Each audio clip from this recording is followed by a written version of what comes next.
আউযু বিল্লাহি মিনাশ শাইতানির রাজীম।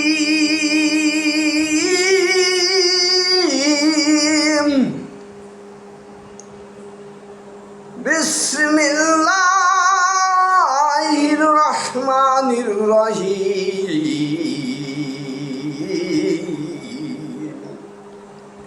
সুবহানাল্লাহ বলেন। আল্লাহর এই কোরআন নিয়া যখন কাফের মুশরিক সবাই এই কোরআনকে বলতে লাগলো এটা মানব রচিত কিতাব, এটা মানুষের বানানো কিতাব, এরকমের কিছু কাফেররা মুশরিক এই কোরআনের শত্রু যারা, দ্বীনের শত্রু যারা, তারা এইভাবে বলতে লাগলেন। তখন আল্লাহ মানুষের মনে কোরআন সম্পর্কে মানুষের মনের সন্দেহ দূর করার জন্যে আল্লাহ সঙ্গে সঙ্গে সূরা আল বাকারায় 23 নম্বর একখান আয়াত নাজিল করিয়ে দেন। জোরে জোরে কোন সুবহানাল্লাহ। আমার আল্লাহ বলেন, وَإِن كُنتُمْ فِي رَيْبٍ مِّمَّا نَزَّلْنَا عَلَىٰ عَبْدِنَا فَأْتُوا بِسُورَةٍ مِّن مِّثْلِهِ وَادْعُوا شُهَدَاءَكُم مِّن دُونِ اللَّهِ إِن كُنتُمْ صَادِقِينَ।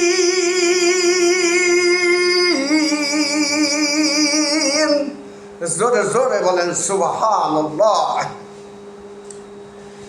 আমার আল্লাহ বলেন, ইয়া রাসূল,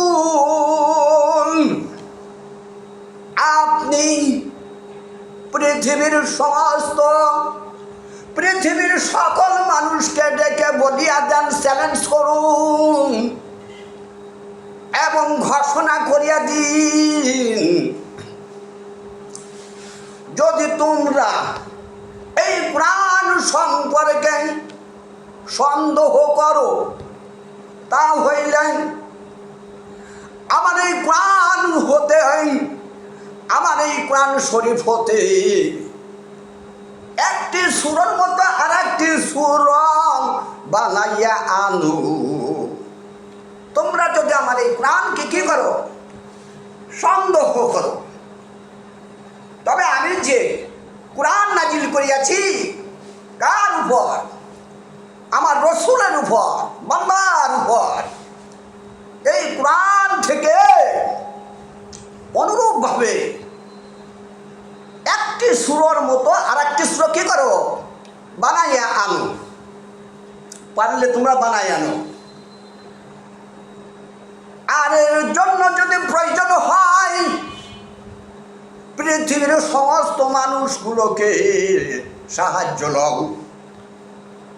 একটা সূরা যদি বানাইতে তোমার পৃথিবীর সমস্ত মানুষের প্রয়োজন হয় অথবা জিনেরও প্রয়োজন হয়, তোমরা সাহায্য লও। দেখো আমার এরকমের কোরআনের একটা সূরা বানাইয়া আনতে পারোনি, আর তোমরা তোমাদের আল্লাহ ছাড়া আর সমস্ত মানুষের সাহায্য লইয়া দেখো আমার এই কোরআন হতে একটা সূরা বানাইতে পারোনি। যদি তোমরা সত্যবাদী হও তবে এই সূরা তোমরা বানাই আনো। ওয়ান মানে এবং, ইং মানে যদি, কুনতুম তোমরা হও, ফি মানে মধ্য, রাইবিন সন্দেহের মধ্যে হইয়া যাও, মিম্মা নাযালনা আমি আল্লাহ যা নাজিল করিয়াছি। আল্লাহ কি নাজিল করিয়াছেন? কুরআন। কোথায় নাজিল করিয়াছেন? আলা আবদিনা আমার বান্দার উপর।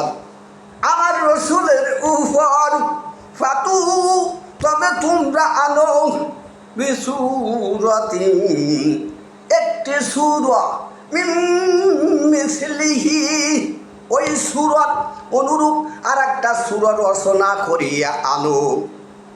অদু, অদু মানে তোমরা রাখো, শুহাদাকুম, তোমাদের সাহায্যকারীদেরকে, মিন দুনিল্লাহি, আল্লাহু ছাড়া, ইন কুনতুম সাদিকিন,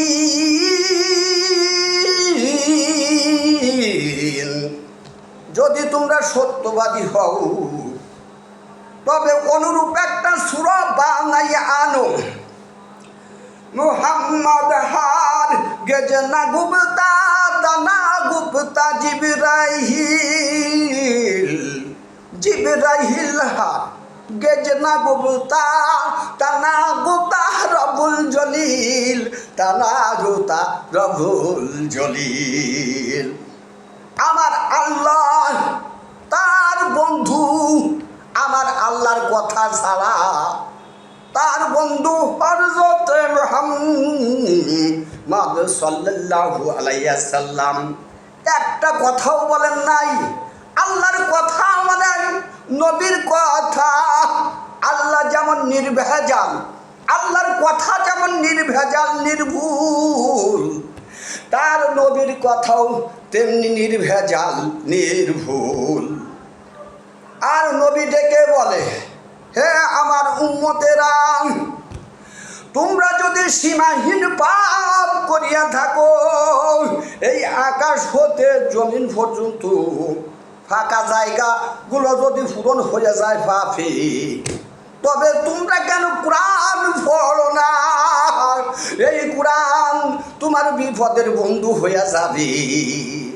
এই কোরআন শুধু তোমার সাথে সুপারিশ করিবে। কাল যখন কিয়ামতে বিপদ আসিবে, ওই বিপদের মুহূর্তেই এই কোরআন তোমার জন্য শুধু সুপারিশ করিবে। তোমরা যদি কেউ কোনো বন্ধুর প্রয়োজন করো, বিপদে পড়িয়া কোনো বন্ধুর আশ্রয় লইতে চাও, তবে বেশি বেশি করিয়া এই কোরআন পড়ো। কালকে বিপদের সময় এই কোরআনই তোমার জন্য সুপারিশ করিবে। এই কোরআনের মতো সুপারিশ আর কেউ করিবে না। আল্লাহর সামনে, কোটি কোটি মানুষের সামনে এই কোরআন আল্লাহর কাছে সুপারিশ করবে, তর্ক বিতর্ক করবে, বলবে আল্লাহ তোমার এই বান্দা কোরআন পড়িয়াছিল, তোমার এই বান্দা যেন কোনো বিপদে না পড়ে। ভাইরা, বন্ধুরা, দাদুরা, সোনার আমার, ওরে আপনি যখন দেখতে পাবেন এই পৃথিবী যখন ধ্বংস হইয়া যাবে, কিয়ামত শুরু হইয়া যাবে, এই পৃথিবী যখন সমস্ত কিছু চোরমার হইয়া যাবে, তখন সমস্ত কিছু শেষ হইয়া যাবে, শুধু পানি আর পানি, পানি আর পানি হইবে, কিছুই জীবিত থাকবে না। জিব্রাহিলকে আল্লাহ বলবে, জিব্রাহিল আলাইহিস সালাম জমিনে যাও, জমিনে যাইয়া দেখো কোনো কিছু জীবিত আসেনি। জিব্রাহিল আলাইহিস সালাম আল্লাহর হুকুম পাইয়া জমিনে আসবে, আইসে দেখবে কিছুই জীবিত নাই, কিন্তু পানির উপর কিছু ছোট ছোট কচুরি পানার মতো, ছোট ছোট টোপার মতো ভাসছে। দূরের থেকে দেখা যায় ছোট ছোট কচুরি পানা যেমন ওরকমের ঠাস ঠাস করে ভাসতেছে।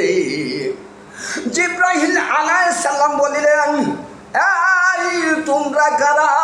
আমার এই সিংহার ভুগে আকাশ বাতাস পাহাড় পর্বত সব কিছু ভেঙে চুরমার হইয়া গেল, তোমরা আবার কারা? তোমরা পানির উপর জীবিত আছো, তোমাদের কি মৃত্যু নাই? আমার এই সিংহার ভুগে সব চুরমার হয়ে গেছে, কিন্তু তোমরা জীবিত আছো, তোমরা আবার কারা? তখন তারা জবাব দিবে, আমরা হচ্ছি মসজিদ, আমরা হচ্ছি মাদ্রাসা, আমরা হচ্ছি ওই জায়গাগুলো যেখানে আল্লাহর দ্বীনের দাওয়াত দেওয়া হইতো। তখন তারা বলবে তোমাদের কি মিত্র নাই? তারা বলবে না, আমাদের কোনো মিত্রই নাই।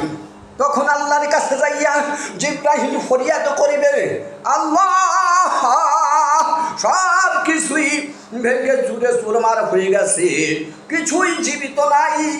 কিন্তু মসজিদ, মাদ্রাসা আর যেখানে কোরআনের শিক্ষা দেওয়া হইতো, দাওয়াত দেওয়া হইতো, ওই ওয়াজ নসিহতের জায়গাগুলো জীবিত আছে, তাছাড়া আর কিছুই জীবিত নাই।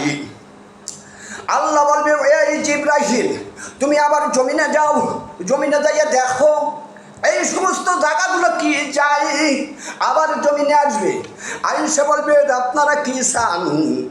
তারা বলিবে এই জায়গাগুলো মসজিদ এবং এই ওয়াজের জায়গাগুলো।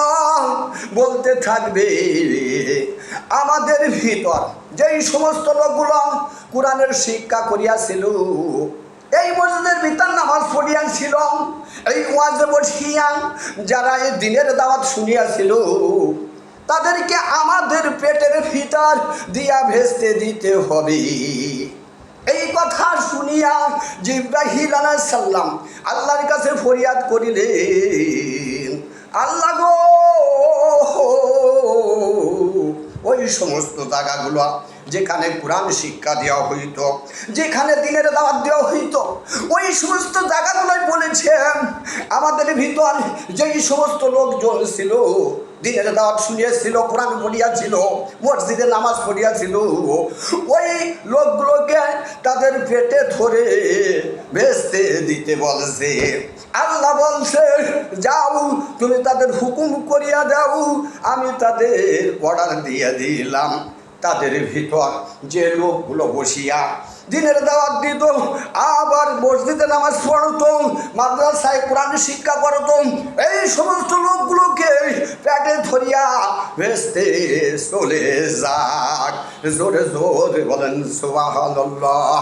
আমার নবী বলে, হে উম্মতেরা, তোমরা কেউ যদি 7 তলায় বসবাস করার ইচ্ছা করো, তবে কেন কোরআন পড়ো না? এই কোরআন তোমাকে 7,000 তলায় পৌঁছাইয়া দিবে। জোরে জোরে বলেন সুবহানাল্লাহ, আল্লাহু আকবার।